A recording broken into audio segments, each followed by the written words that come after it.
Well, now he's back, no sunglasses this time, eh? Not tonight. Not tonight. Corey Hart has a new CD, self-titled. Corey Hart will be back to talk about where he's been and what the music is all about. Also on our program tonight, Bill Emmett, the editor of The Economist magazine. Tonight on the program, Corey Hart is with us. He was the heartthrob, the sound all through the 80s. Then he took a bit of a break. He is back in 1996 with a self-titled CD, and it has already gone gold. That's pretty Do you good know start. what that means? How many albums is that? Well, it's a stone, isn't it? No, it's something.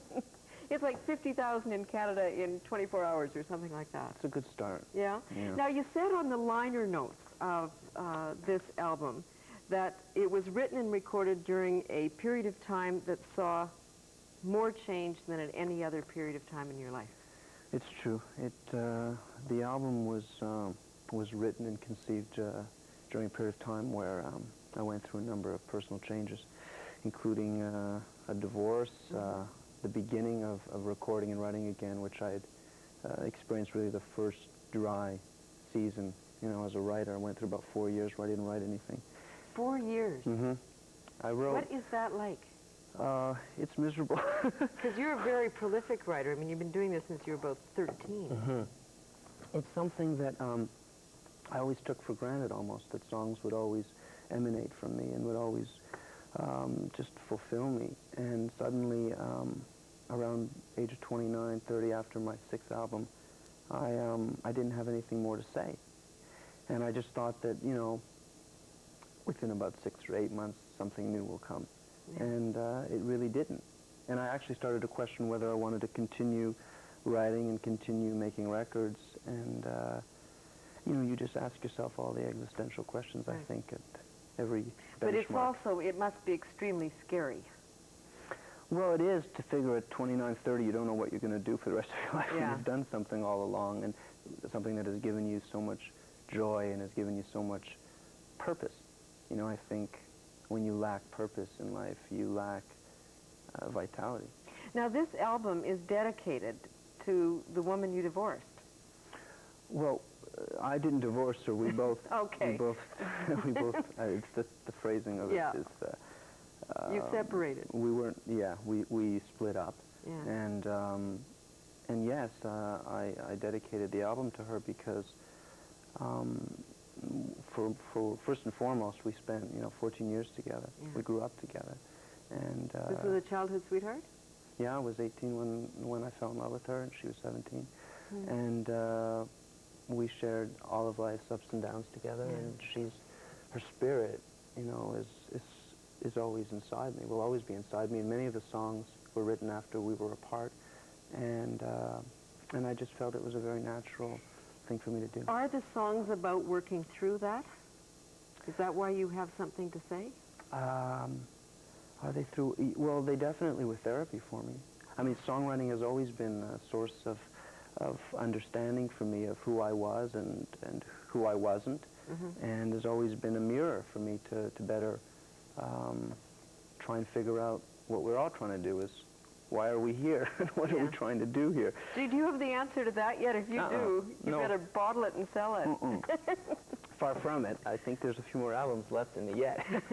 And so it's just a process of working through that separation, and also the birth of my daughter. And you met a new woman who is also a performer, Shirley Mass, who you worked with. And she sings back up on this. Yes, she does. And now, how old is the tiny, perfect, new, adorable genius child? She's, you can give a few more superlatives if you want. She's 17 months. Yeah. Well, she will be 17 months on the 8th. What day are we today? Today, we are, boy, you got me, the 10th, 11th, 9th. Okay, so she's 17 months. Now, has that changed what, there is a song on this album called India, which is her name. Does it now inspire you to write about her? Like children's albums? Yeah. Oh, this is next. That's what's coming. No, I don't know. I think that there's 2 songs on the record that were, one particularly that I wrote for her. It's titled India. Yeah. And I wrote it before she was born.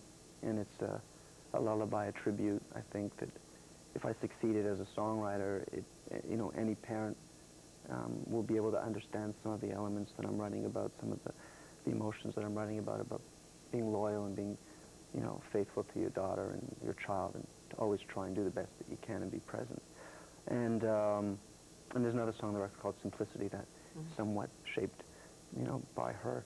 But it remains to be seen whether future songs... Did you sing to her in the womb? Could I get in there? Well, on the outside. Okay.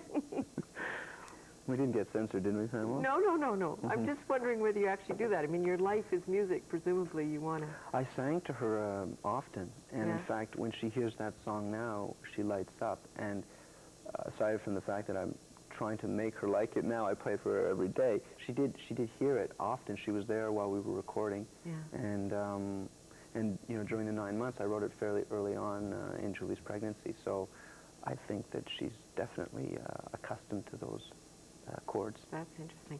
Now, the song we're going to take a listen to, Black Cloud Rain, tell us a little bit about that. Well, it was a song that that I was really pleased that the record company chose as a single. Sometimes the artist has a particular favorite song or one that they feel really symbolizes, represents their work more than others, and it doesn't necessarily always become the single that people hear on the radio.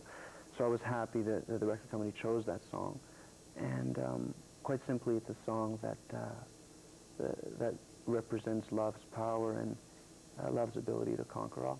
Let's take a listen to Corey Hart, the song from his new album entitled Corey Hart, and the song is Black Cloud Rain.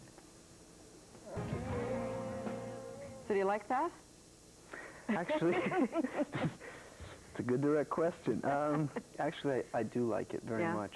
And I'm not very fond of my earlier videos, and it's a pleasure to watch something that actually in the visual. Why don't you like the earlier videos?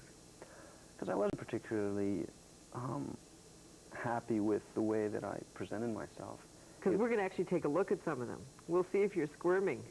In a minute. First, we want to take a call, though, from Dan in St. Thomas. People have been lined up before we were even on the air. Dan, why don't you go ahead? Are you there? Well, I guess Dan was waiting, but he's not there, so we have... Well, the Virgin Islands is far away. It might be that St. Thomas, it's true. Now, we're going to take a look at, I think it's Everything in My Heart.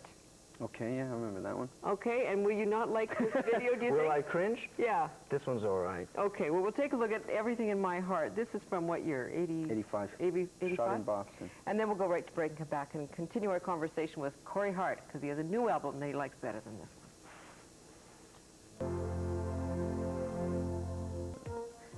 So you like that one, that's okay. The litmus test. We've got Corey Hart with us tonight. We're just going through a kind of a retrospective of his work here, getting the views. Now, Sunglasses Night is I mean, that's almost a signature song.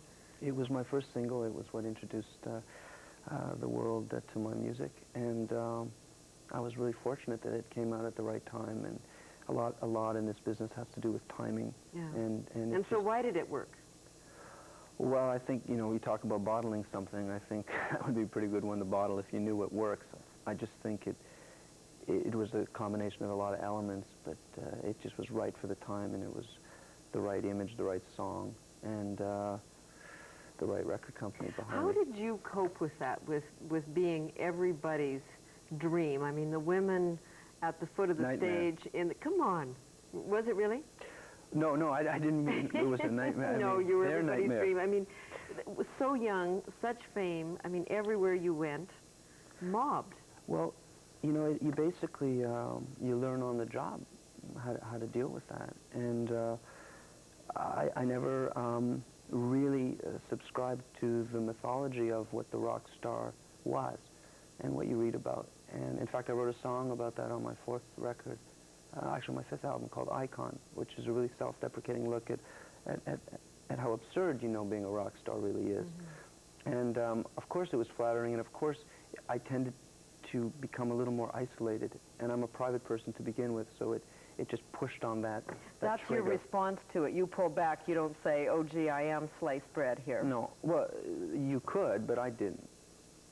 I definitely didn't do that. And what allowed you not to be able to do that? Because so many people find that so seductive and can't say no. I really don't know. A lot of people have asked me that, and I don't have the, I can't put my finger on it. I think it's because, you know, maybe the way my mom raised me. Yeah, I was going to say, I mean, this must be something far back. I don't really know, except that you know, what I do is I'm very fortunate to be able to, not many people are as privileged in their careers to do something that they love, genuinely love to do. So I consider it a real gift to be able to do music and have people respond to it. And I value that every day. Every night I go out and play a concert, every time I go into the studio, I value it. And I just try not to buy into the mythology. Your older sister at one point introduced you to Paul Anka when you were quite young. I was 11. And I mean, were you really able to learn from him at that age? Well, what happened was that it influenced me to go to the piano, because he was a piano player. Had he played guitar, I probably would have went to the guitar. I didn't understand about songwriting because I was just singing at the time at 11 and 12. And because he played piano, I thought, well, that's the instrument I should play. And then I developed an interest in Billy Joel's early work, and I stayed on the piano, and it became my instrument. But did I learn anything? Only so much an 11-year-old can learn. Right.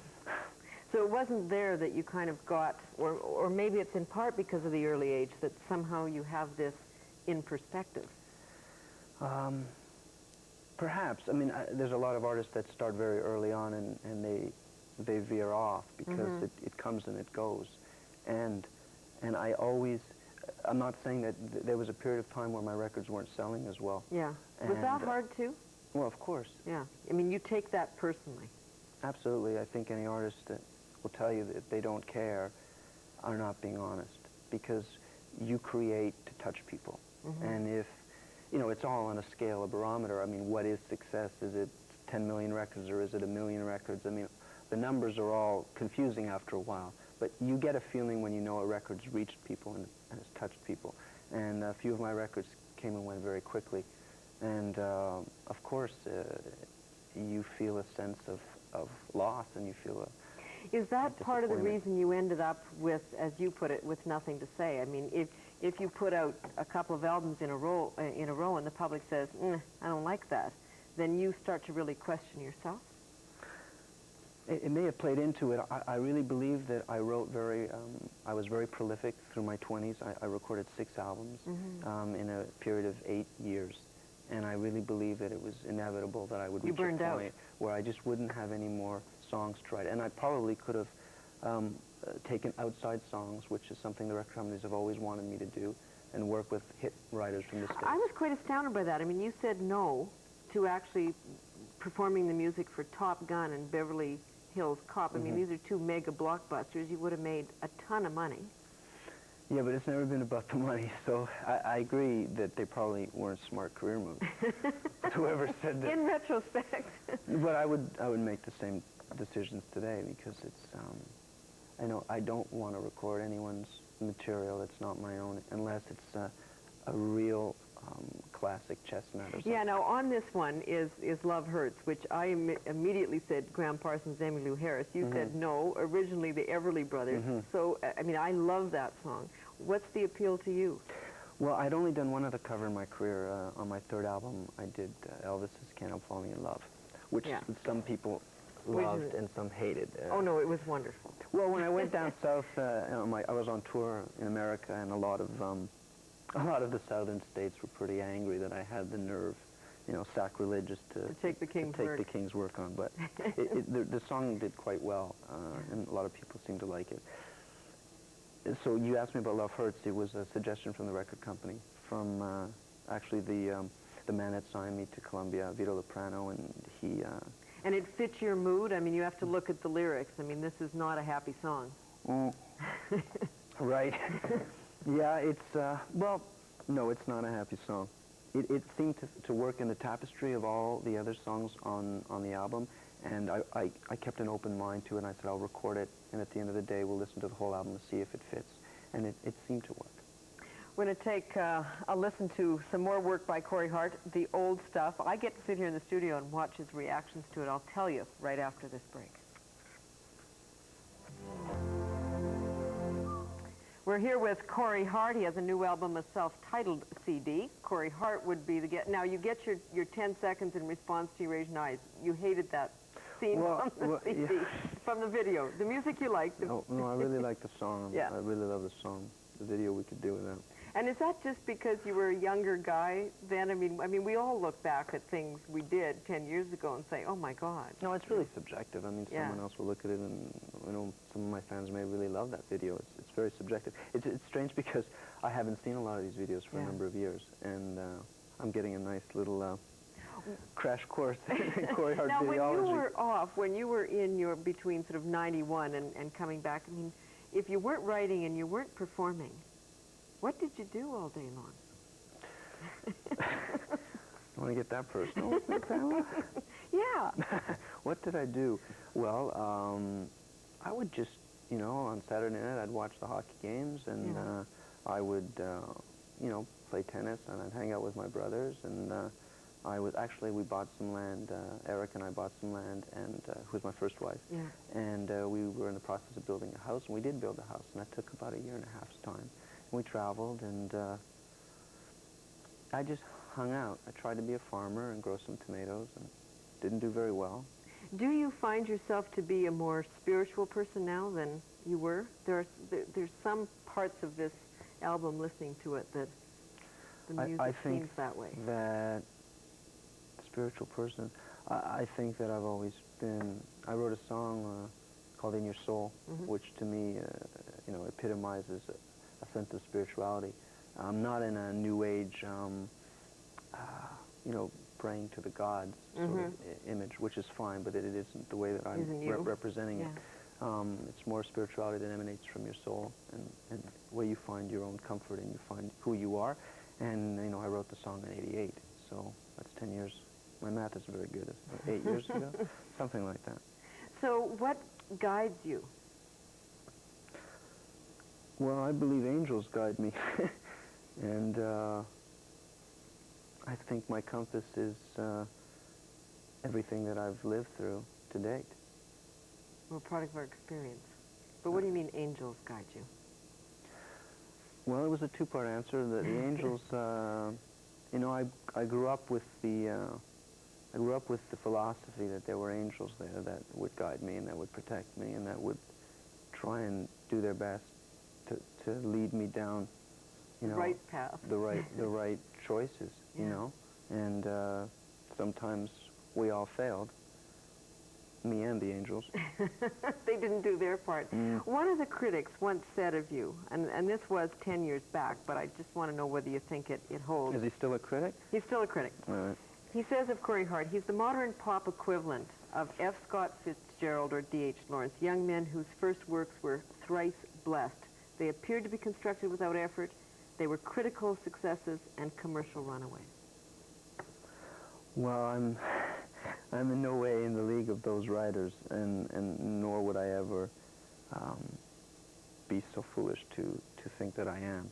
I mean, I'm a songwriter. I love writing songs. It's a gift that, you know, I believe that you're born with, and that you either use or you don't use.